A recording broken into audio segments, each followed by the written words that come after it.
The other night, I was in this quiet izakaya, one of those places tucked away behind Shimbashi Station. Oh, I know the kind. Very old school. Exactly. And I'm sitting across from this retired MITI official, the kind of guy who spent 30 years just quietly architecting Japan's entire industrial policy. Right. One of the architects. And up on the wall-mounted TV, there's a news ticker just screaming in red. It says China has announced a total embargo on dual-use materials. Wow. That's the nightmare scenario. It should have been panic, right? I mean, these are the very chemicals, the rare earths that keep Japan's high-tech heart beating. But this man, he didn't even look up from his sake. Just totally calm. He was just watching the steam rise from his grilled mackerel with this look of, I don't know, almost serene detachment. So I asked him, aren't you worried about the seismic tremor hitting the markets? And he gives me this small, knowing smile and says something that just stopped me cold. What did he say? He said, we didn't just see the wave coming. We've been building the seawall for a decade. Why would I be surprised that the tide finally rose? A decade. So this wasn't a shock to him. Not at all. He started talking about the Galapagosization of their supply chains. And not as a failure, but as a deliberate, expensive choice to be lonely but safe. He called it a choice. A choice. He talked about the strategic premium, the idea that Japan was finally paying the bill for its own sovereignty. To him, the chaos on the screen wasn't a crisis. It was a validation. It was proof the plan was working, or at least that the plan was necessary. Yes. He just looked at the trains running perfectly on time outside, the shopkeeper hand-stamping receipts, and he saw a society that had traded the frenetic spoils of the global market for a cold, disciplined continuity. And that gets right to the core of it, doesn't it? That incredible paradox. It's a jarring contradiction. A nation facing an existential economic blockade, but responding with the calm of a monk. It just made me wonder, how did Japan get so comfortable with this idea of a graceful contraction? And is this defensive realism a sign of a nation in decline? Or is it just maybe the blueprint for the only civilization that will actually survive the fractured world of 2026? That opening story really sets the stage perfectly, because what you, the listener, are seeing is this profound tension. Absolutely. On one hand, you have this immense global pressure, a total embargo. The kind of thing that should cripple an economy. And then on the other hand, you see the government doing what looks from the outside like something completely reckless financially. Like abandoning a huge source of tax revenue. Right, while also committing to the biggest military buildup in, 70 years? It looks completely incoherent, schizophrenic even. That's the contradiction we have to unpack. How can they be doing these two opposing things at the same time? And our mission in this deep dive is to show that it's not fragmented at all. The source material makes it clear. This isn't a series of panicked reactions. It's a single, highly sophisticated, integrated philosophy of national survival. The art of building a fortress. The art of building the civilizational fortress, that official serenity. It comes from the fact that this crisis wasn't a surprise. It was a predicted event they had been planning for. So how does a country with, let's be honest, enormous demographics, a gross debt around 250% of GDP, how do they pull this off? That's the billion-dollar question, and the answer is in the structure of the fortress itself. You have to stabilize the inside before you harden the outside. Okay. So we're going to break it down into 3 core elements. First, the economic pillar, that strategic restructuring of supply chains, what they call economic security. The seawall. Second, the domestic pillar. This is all about bureaucratic efficiency and the internal stability measures they use to keep society cohesive. Securing the home front. And finally, the big strategic shift. This transition to a self-contained fortress that prioritizes cultural purity and order over, just chasing GDP points. Okay, so let's start at that foundation, securing the home front. The first big move we see is abolishing the provisional gasoline tax, giving up 1.5 trillion yen in revenue. Right when you need money for defense. Yeah. That just seems like an insane political risk. Why make that bet? Because that tax wasn't just a number on a balance sheet. For 50 years, it was a symbol of an entrenched, unresponsive bureaucracy. 50 years? I didn't realize it was that old. It was introduced as provisional back in 1974 to fund road construction.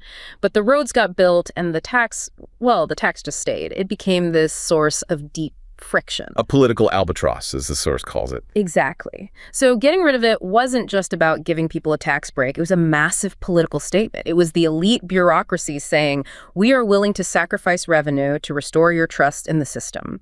It was a deposit into the social capital bank. So it's about restoring faith, tearing down a symbol of stagnation. Yes. Because when the world outside is fracturing, the one thing you cannot afford to lose is the belief among your own citizens that the system works for them. And the strategic side of it. Yeah. It's about more than just the price at the pump. Oh, much more. It's about securing what the sources call the logistical blood vessels of the nation. The blood vessels? Think about it.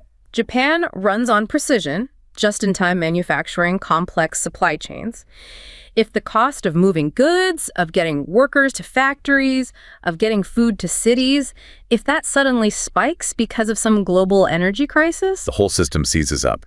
And Japan has no domestic fuel. They are completely exposed to those global storms. Precisely. So by stabilizing the cost of gasoline, they created a domestic buffer. For the average household, it might only be a saving of, say, 13,000 yen a year. Which doesn't sound like a huge amount. It's not life-changing money.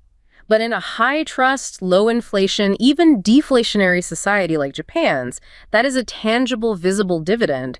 It's the state handing you something back, reinforcing that confidence, right when global uncertainty is at its peak. And this is where the move gets really clever, I think. It's not just a flat tax cut. It's about correcting a regional imbalance. The old tax was actually deeply regressive. That's the genius of it. You look at a hyper-urban area like Cohesion around Tokyo. Right. World-class public transit. Lots of people don't even own cars. Exactly. So their per capita gasoline use is low. They get a small benefit.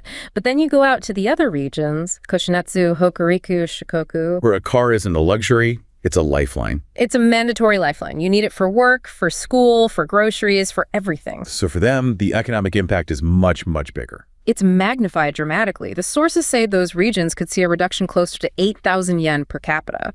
For lower-income households that rely on cars, the stabilizing effect is almost double what it is in Tokyo. So with one move, they fixed a decades-old equity problem and shored up the weakest parts of their domestic foundation. That's the play.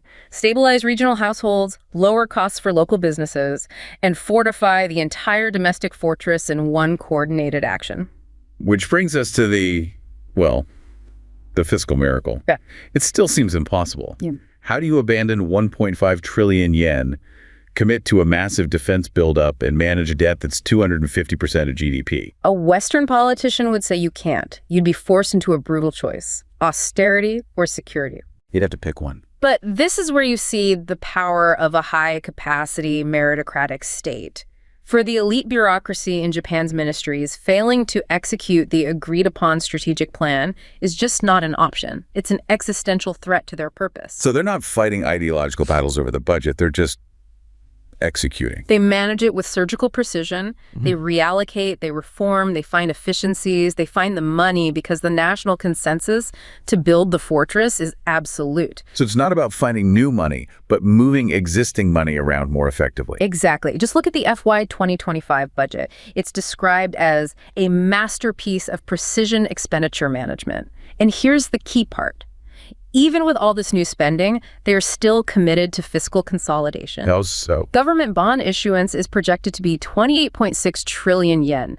That's the first time in 17 years it's been budgeted below 30 trillion. That's a powerful signal to the markets. It's a huge signal. It tells everyone that this isn't a panicked, reckless spending spree. The debt is being managed even during a massive strategic pivot. But I have to push back on that a little. Is this real? Or is it just clever accounting? Are they just kicking the can down the road on other non-security spending? That's the essential question to ask, and the sources suggest it is genuinely institutional. Of course, some minor projects might get deferred, that's normal. Sure. But that 1.5 trillion yen gap is being absorbed by two very real things. First, actually reducing the bond issuance, which lowers their debt costs long term. And second, massive reallocations from other less critical agencies. They're cutting redundant legacy programs. Which is something only a really disciplined bureaucracy could pull off without huge political fights. Right. It's surgical efficiency, not just delaying the inevitable. And that efficiency is what allows them to fund the two pillars of the fortress. Let's start with the social pillar, the internal safety net. This is a colossal investment. We're talking about roughly 38.3 trillion yen. It shows you where their true priority is. social stability, and human capital. And it's not just short-term spending. No, these are multi-decade bets. Take education.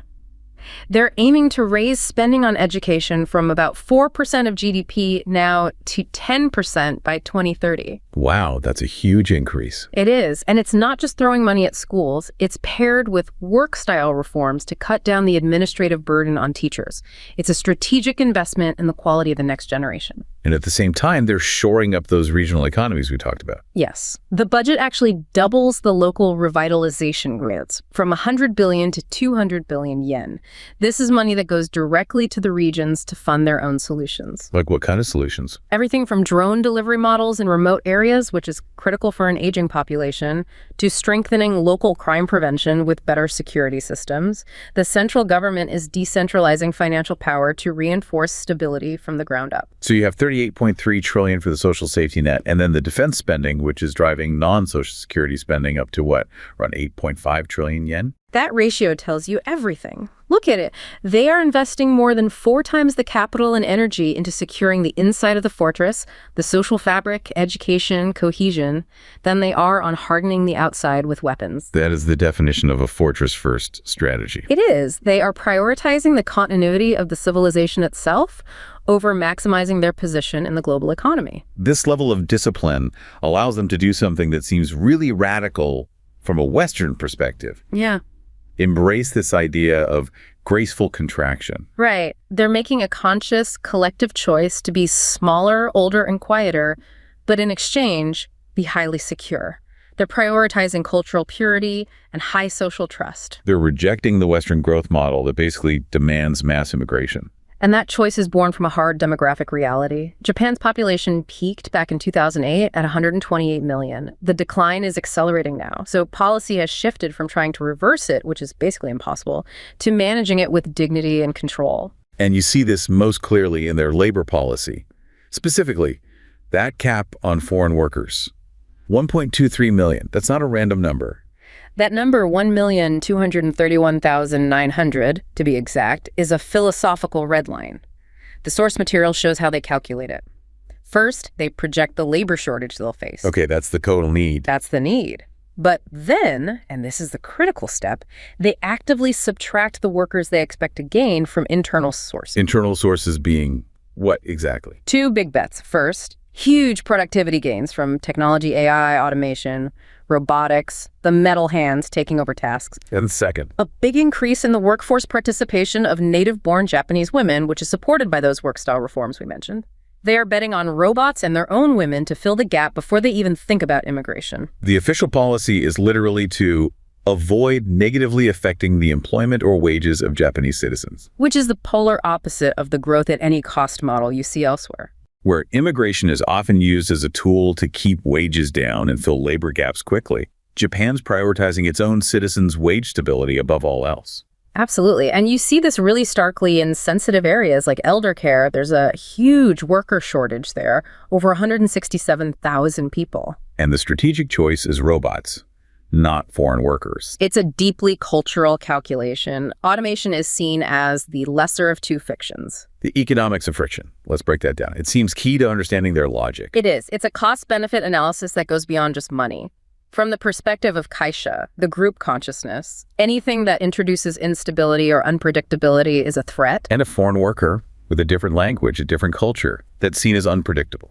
It's seen as an existential threat to social harmony. And that means you're going to have much higher long-term operating expenses, OPEX, for things like social integration, policing, conflict resolution. So they're making a deliberate economic trade-off. They're trading high initial capital expenditure, high CapEx, buying the expensive robots for dramatically lower long-term social operating expenses. Low OPEX. A robot is expensive, but it's predictable. It's predictably compliant. It doesn't disrupt the harmony of the group, which they see as their ultimate strategic asset. They are maximizing cultural predictability. And success isn't GDP growth, it's the stability of their social order. And that social discipline is the bedrock that allows for the kind of serene calm we saw in that official. It's this analog civilization foundation. It's not just a quaint idea, it's an active resilience strategy. You still have so much of the economy that runs on cash, on physical documents, on Hanko stamps. Right. That parallel analog system is what allows them to maintain order, even in a worst-case scenario where the digital grid goes down or supply lines are cut. And the dividend you get from that bedrock is just extraordinary public safety. It's unmatched. Japan's intentional homicide rate is about 0.2 per 100,000 people. That is 30 times lower than in the US. Theft, robbery, all have been declining for a decade, which completely bucks global trends. And that order doesn't just come from police, it's cultural. It's deeply cultural. It comes from the collectivistic society, from these traditional groups they call iemoto. Which isn't just a family, right? It can be a company, a dojo. Exactly. It's a web of mutual dependency and control. These groups reinforce the norms. So the real deterrent isn't the fear of going to jail. It's the fear of bringing shame on your group. Precisely. The concept of shame, Mayaku, is this incredibly powerful, internalized moderator of behavior. It's an internal control mechanism that saves them a fortune in external policing and correctional costs. So they trade some individualistic creativity for an immense amount of social predictability. They do, and that isolation, the Galapagos syndrome, gets reframed.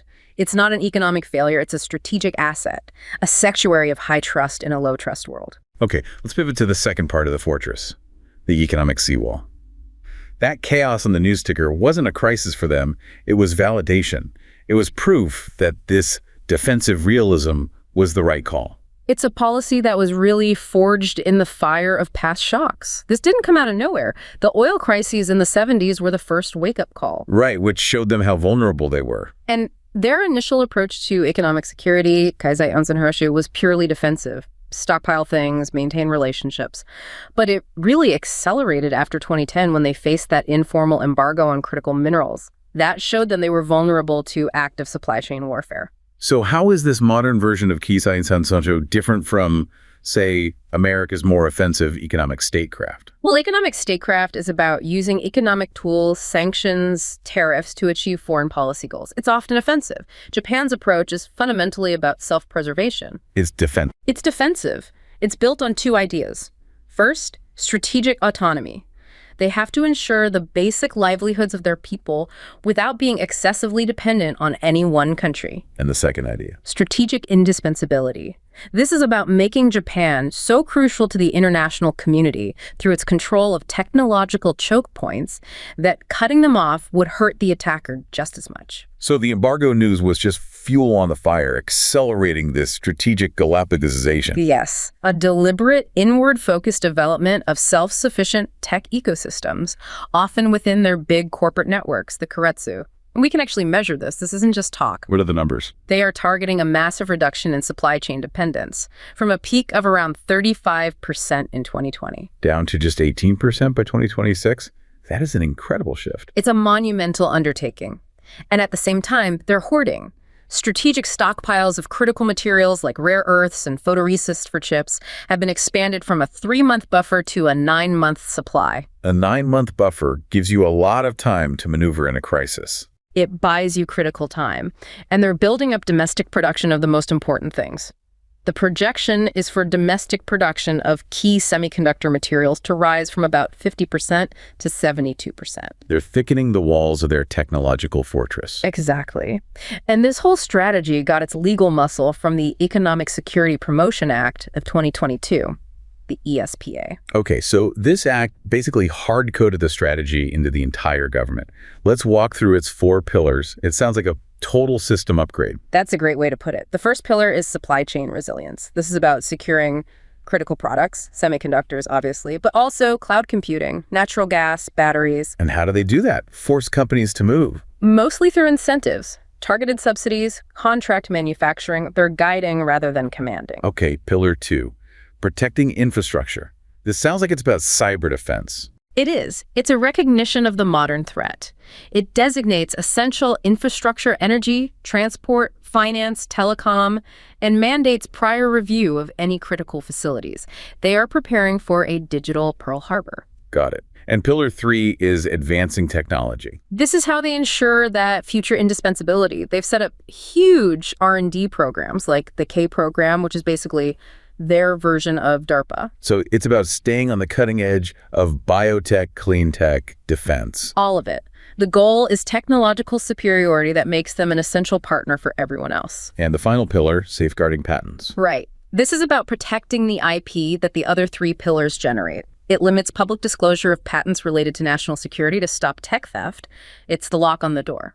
To execute all this, they're using that China plus one strategy we hear so much about. Exactly. METI is overseeing it. They're helping companies set up alternative supply routes in Southeast Asia, South Asia, Central Europe. They know complete onshoring isn't always realistic. So friendshoring is the more practical approach. It's the only realistic approach for something as complex as semiconductors or EVs. You collaborate with trusted allies to rebuild the supply chains, and you use subsidies to make it happen. And if you need one single case study for this entire strategy, it has to be semiconductors. It is the test case. The government has pumped over $12 billion into R&D and domestic production. They are explicitly trying to regain the leadership position they lost decades ago. This really is the return of the Japanese developmental state, but with security mandate. Developmental state 2.0. That's the key distinction. TI is no longer just focused on market efficiency. It's picking winners and losers based on strategic security needs. And this is all driven by pretty rigorous analysis, right? Supply chain mapping, vulnerability assessments. It's incredibly sophisticated. They are identifying the choke points and then moving to ensure they have autonomy and indispensability in those specific areas. And we see the state getting directly involved in the market, taking control of assets. Absolutely. Look at Kioxia, the flash memory giant. When its ownership was in question, state-backed investment funds, INCJ and DBJ, stepped in and bought shares to keep it Japanese. They're also subsidizing their allies, not just their own companies. Right. They gave 200 billion yen to Micron, an American company, for next-gen chip production, and nearly 93 billion to the Kioxia Western Digital venture. But the most stunning move had to be the privatization of JSR. That was the moment everyone realized how serious they were. The state-backed JIC, the Japan Investment Corps, bought out and privatized JSR for almost $1 trillion yen. And JSR is the world's biggest producer of photoresists, that critical chip-making material. The biggest. That is the state taking direct control of the foundational material of the entire tech fortress. It's not industrial policy anymore. It is security-oriented geostrategy, pure and simple. So we have the stable interior and the self-reliant economic seawall. That brings us to the sharp wall. The external hardening and the 2026 National Security Strategy, the NSS, is the vehicle for that. It seems to be the biggest doctrinal shift since the post-war era. It is. And the crucial thing to understand is that the public consensus is there to support it. The security environment isn't an abstract threat anymore. For the average person in Japan, it has become a palpable reality. With the missile tests and regional tensions. Exactly. It's normalized the idea that preparation, even if it's painful and expensive, is just a necessity for survival. It's not a political choice anymore. You see that in the polling. The public is behind a much firmer stance. Very much so. Support for a firm diplomatic stance is projected to hit 68% in tense situations. And the old doctrine, the Yoshida doctrine that capped defense spending at 1% of GDP, is gone. Replaced by a commitment to double defense spending to 2% of GDP by 2027. It's a monumental shift. And it's not about becoming an aggressive power. It's about paying that strategic premium to insulate the fortress from the chaos outside. The fiscal commitment is huge. The numbers are stark. The FY 2026 defense budget is hitting a record 9.04 trillion yen, about $58 billion. It's the 12th straight annual increase. If they stay on this path, they could become the world's third largest military spender. So where's all that money going? It seems to be laser focused on one thing: standoff and strike capabilities. Yeah. Building that sharp wall. That is the entire strategy. It's about creating undeniable deterrence, the ability to strike back decisively if attacked. So you see this massive acceleration of domestic production for things like the upgraded Type 12 surface-to-ship missiles. And they're also buying from allies. Acquiring US-made Tomahawk cruise missiles, and they're investing heavily in next-gen tech. 80 billion yen requested for hypersonic guided missiles, another 72 billion planned for the new fighter jet they're developing with the UK and Italy. The goal is to keep any potential conflict far away from the fortress itself. As far away as possible. It's all about projecting strength to protect the internal order. And to make all this work, We're seeing this incredible fusion of institutions inside the government. The economic and security ministries aren't in separate silos anymore. It's a huge cultural shift. The Ministry of Defense, the MOD, and MITI, the Economy Ministry, are now working hand in glove. Security needs are being layered directly onto industrial policy. And the MOD is even getting into venture capital, trying to foster dual-use technology. They're moving away from all those historical constraints. In the past, something like the Science Council of Japan was very hesitant to share research with the defense sector. Now, the MOD and MITI are jointly funding programs to teach companies how to get innovation funding for this exact purpose. So the end goal is to mobilize all that industrial capital that used to be walled off by their post-war principles. That is the strategic key. The old three principles on arms export really limited their defense industry. Now, the economic security argument gives them the political cover they need to revise those rules. Which lets them export jointly developed defense equipment. And that's vital. It helps their own defense contractors scale up and become economically viable, and it deepens their ties with partner nations. The defense industry becomes a security asset, not just a cost center. And this new narrative also helps them realign with partners beyond just the United States. Absolutely. The global language of de-risking and friend-shoring aligns perfectly with the Japan strategy. You're even seeing major defense contractors like BAE Systems and Lockheed Martin moving their Asian regional HQs to Japan. Away from places like Singapore. Away from Singapore. And things like the Reciprocal Access Agreement with Australia just facilitate deeper defense collaboration across the entire Indo-Pacific. It shows they're ready to play a much more active strategic role. Okay, so let's synthesize all of this. What we're seeing is a state that has proven, through incredible bureaucratic competence, that it can afford both. Both a massive social safety net, the 1.5 trillion yen tax cut, the 38 trillion yen social pillar, and at the same time, a monumental military expansion, that 9 trillion yen defense budget. It's this meticulous, high-stakes dual strategy. They're cementing the high-trust foundation at home while building this sophisticated isolation wall of technology and weaponry on the outside. For decades, Japan basically outsourced its hard sovereignty to its main ally.